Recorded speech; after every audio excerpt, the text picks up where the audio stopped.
Yup. Alright, I'm back. I've been on annual leave for about 10 days now, and over those 10 days, it pretty much hasn't stopped raining.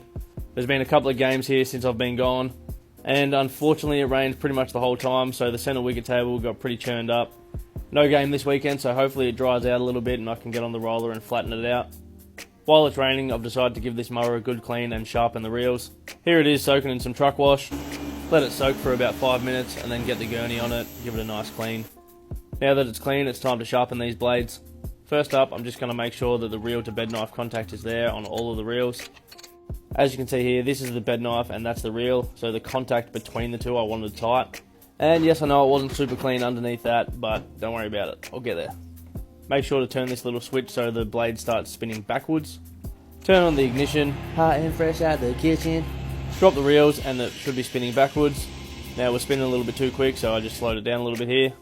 Grabbed out the backlapping paste. Make sure to use a paintbrush with a long handle. You really don't want to get too close to the blades for this. The paste is essentially just really fine metal grindings. While the reels are spinning, run the backlapping paste along each reel evenly.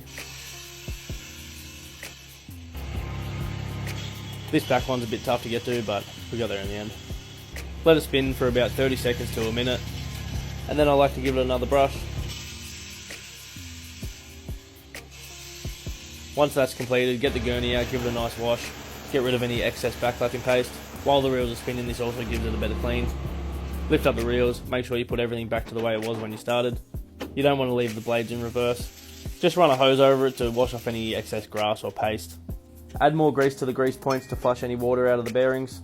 And then I checked the height of cut. The heights were a little bit out of whack, so I readjusted them. Make sure it's nice and sharp and cutting well. Looks good, ready to cut that grass when it finally stops raining. Bread.